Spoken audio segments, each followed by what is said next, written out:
Michon raus beirut akan berita mal tu sidam pe michon ragatai. Sidam tam ragatai ya. Halin kesi jiru ana barsa kaban sabarano. Michon kuna ina kuna kejurana kuna kejurana. Mal ya. Us kami ni lagi panna. Sida lagi panna muisa lagi. Kuna halin kesi jiru kuna kebe halin kesi jiru kuna kebe. Michon. Me bakumat dikaba mesanu adaba panna nuti nijin. Assalamualaikum warahmatullahi wabarakatuh. Jirtu daawwattoota hordoftoota keenya shama akkam jirtu. Bakkuma jirtanii nageenyi rabbii isin bira haa jiraatu isiniin jecha arraas deebinee jirraa jechuudha. Inshallah isinirraas turree jirraa. Wanni isinirraa turre daadarkaa fi haala nu qabate jajjabduu santuutu isinirraa nu tursiisaa jira jechuudha. Wanti guddaan beeku wanti harkaa nu qabu kuni waan takka yoo ta'e malee fuula kaameraatiin hedduu waan si mijaa'u miti.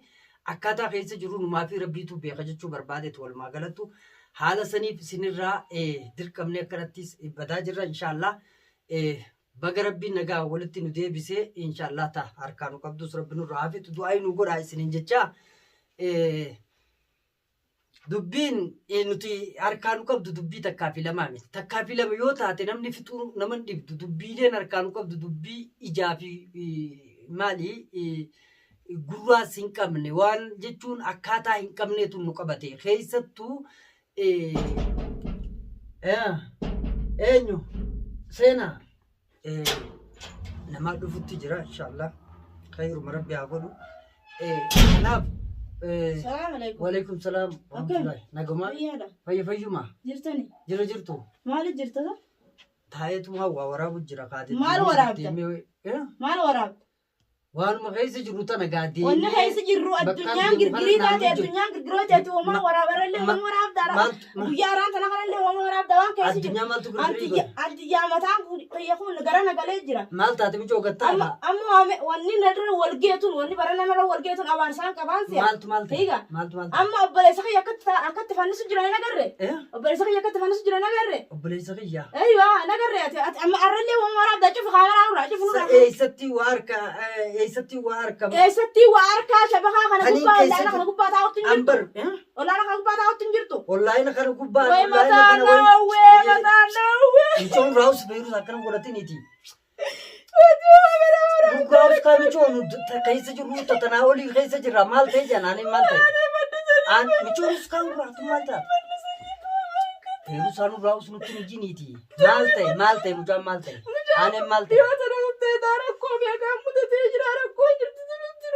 Rakkoo maaltu mudate michoo? Rakkoo keessaan jira rakkoo sana hundaa'u. Meeqa taa'e tasgabbaa'e rakkoo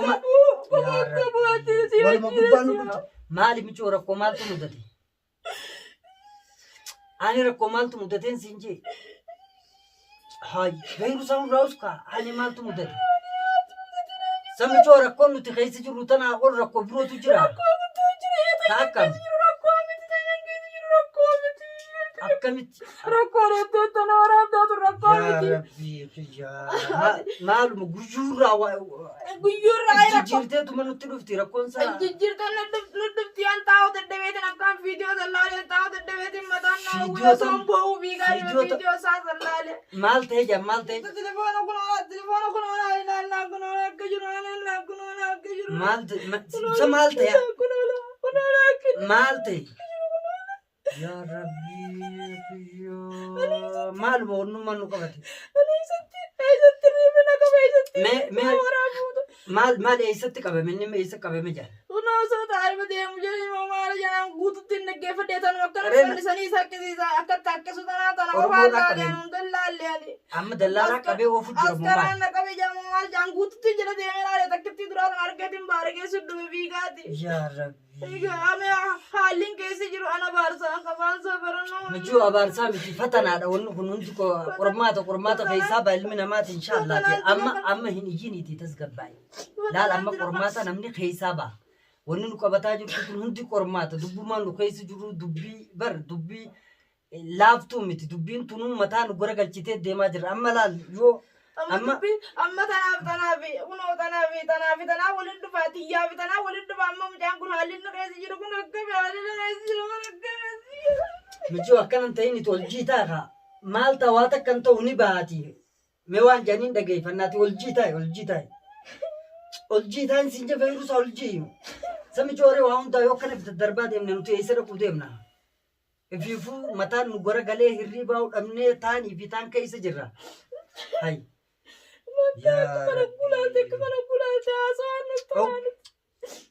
hoggaa laalleree akkam goona jireenyu keessa jirru akkanaati eenyutu qabe amma dallaalu taatu qabee jira moo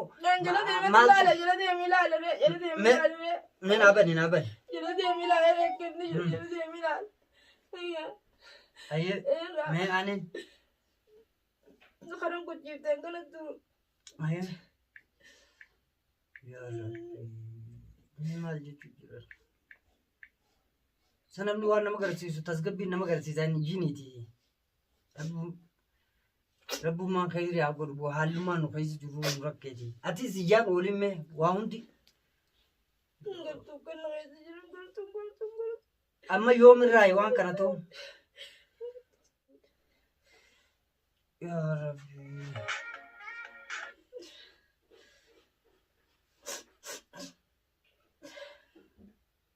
shabakaan qabdu haa Forji takka keessa jira waan akka forji daadaa takka keessa jira laalime.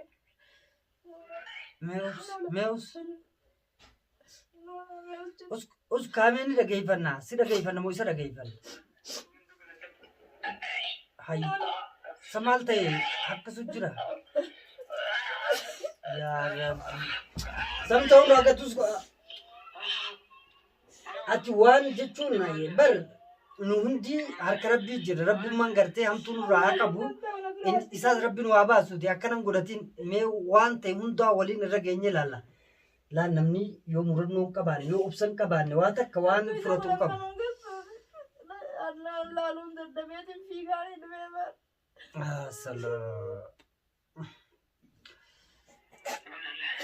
mee uskaaniin dhageeffata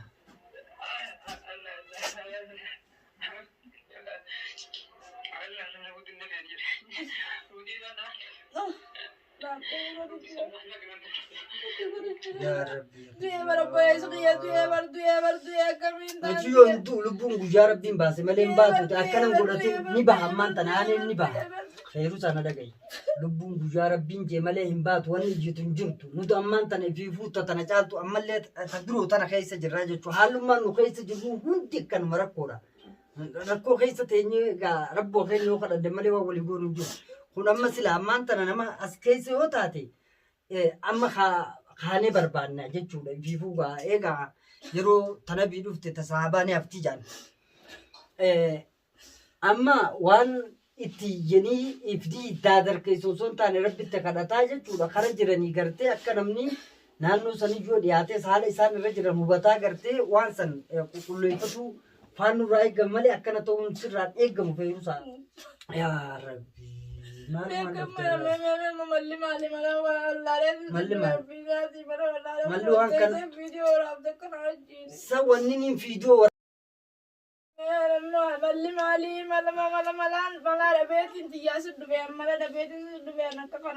sa malaga ammaan tana bar diimtutiyya mala amma silaa astaati mala ni qabna ammaan tana mala hin qabnu mala rabbiin nu haa dha'u malee akka keessa jiru rakkoodha du'aa'uma faa godhaa kaa addaan babbaafachaa yoo deemne malee kun yaaboo guyyaarraa tanuma biraa nutti dhufaa akkami dubbiin turre animma malli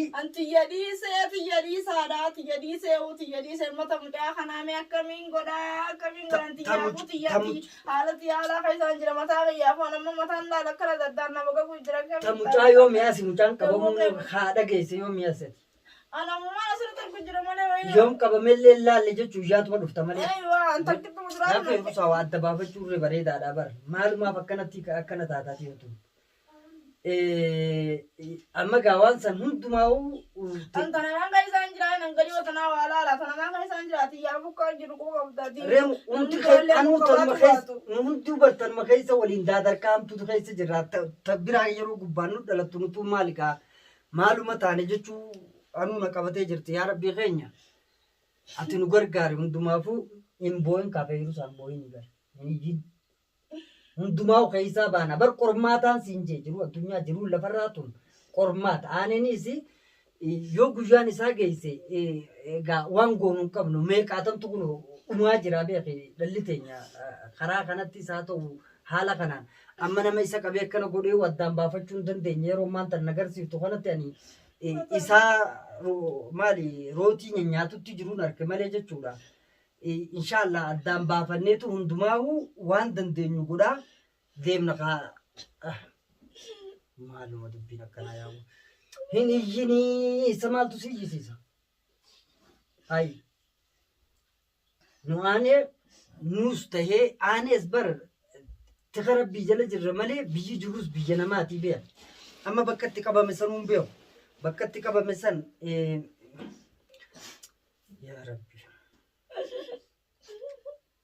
Isa qabu madiiro. Miti yoo nutti ni jingaa waa adda baafannaa. Nutti ni jiniin siin jee. Nutti iyyuu fi kan takka hin jiru. Mee bakkuma itti qabame sanuu adda baafannaa nutti ni jin. Saboo nuunamuma dhumee bara. Nuunamuma dhumee waa nama jiruu miti. Akka nama jirutti garuu yeroo yaanu namuma jiru fakkaanna. Yoo mi'as qabamee mucaan kunii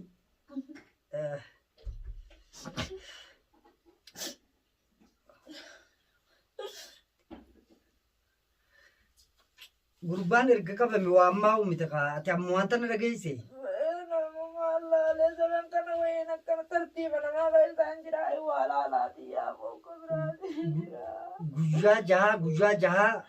Guyyaa jaharraayi. Oromooti jaka du'aayi naa godhaa jiru kaa.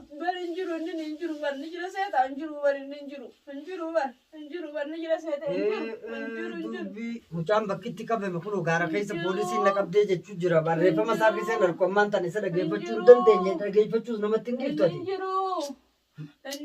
Maaliif hin jirre qabameen nama harka jira jaa kun ammaan tanaa waa nyaatuma jira bara.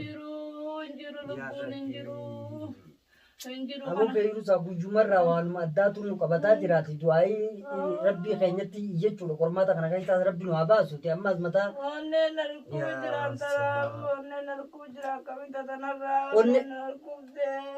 Michii akkanan tahiniin siin jee. Akkana ta'uun gaariin. Tuun dhufu. Yaaboo dubbiin bara kana na qabatte waa dubbii laaftee miti. Ati maan tana of jabeessuu qabdaan siin jee michoo. Waanuma hundaa of jabeessumaan siin jechaa jira. Akkam taane. Amma bar nama namni as keessatti qabe yoo ta'e dirmanneeti goona. Nama bakka itti qabame gaara keessatti poolisiin na qabe waan inni ittiin qabame kanaan amma afaan kiyyaan jechuu hin danda'u. Akkasittiin qabame jechaa jiraaniin. Inshaallah rabbummaan nu haa baasu shakkiinis ta'u namnillee waan kana yoo godheefi bar yoo namni takka waan kana dhugumatti yoo wanni kanaaf je'ee qabameefi amma waan kana waa kaayamanii qabamaniifi sicha adda baafanna gaa inshaallah biraatu nu qabatte.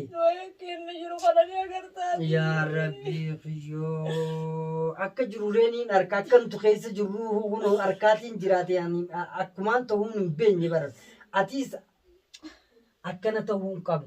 Qormaata dhufe hunda namni garaa hidhatee jabaatee keessaa baafee jiruusaa maal taate? Natti hin iyyinii nurraa usiin siin jee umaan ta'u rabbiitu bira jira waa takka illee ta'u. Inshaallah nus rabbumaan nu bira jira bara. As keessa hanga waliin hanga gaa deemnu kana dhugaadha seeneeti akkana kunu daadarkaa wal naqaa deemu jirra malee kunu tatanarraatis numa jirtii jechuu nama meeqaatu haala kanaan kutaa jira. Inshaallah rabbi nagaan nu haa baasu du'aayi godhuufaatu asaana malee iyyinsi furmaataa miti. Egaa daawwattootaaf hordoftoota keenya haalli irra jirru haala kana feerusaanis gaa kunoo sababa aaneen gartee qabamee poolisaan jechuu haala hamaa keessa jiru. Arra agartee waan jirtuu fi arra tabirootiin egaa harkaa qabaa isiisi anallee tanu birootu harkaa nu qabaa isallee rabbi nu haa baasu du'aayi nu godhaa jecha. Inshaallah namu bakka jirru ilmaan Oromoo addunyaarra jirtan waan kana irratti gartee akka walumaanuu irratti hojjennee bakka jirruuf baafannu waliin tahaa hordoffii keenya gaammarraa tanabii yoo dhufte tasaabaanii hafti jedhanii nus imalli keenya achi jechuu barbaade inshaallah rabbi nagaan isaas nu haa baasu arraan tana garree nutu waa jiruun jirru nama addunyaarra jiruun fakkaannu yeroo wanni kun ammaan tana nutti dhuftee amma harkaa jechuun isiilleen iyyansaan tajiruun jirre kun haalli gartee nu keessa jirru nama dhibaa jechuudha nus daadarkuma hin taane takka keessa jirra sanillee hunduma rabbi furmaata nurraatti haa godhu du'aayi nu godhaa bakka jirru namuu irratti waan kana xiyyeeffachuudha qabnaa kun ofeeru isaanis haalli keessa seentee jirtu taaniin tun walitti dabalamtee haala kana keessa seentee jirtu. Mata maaltu si danfee michoo nurraa gattaayi? Eessi deemtaa nurraa gattaayi gaa? Eessi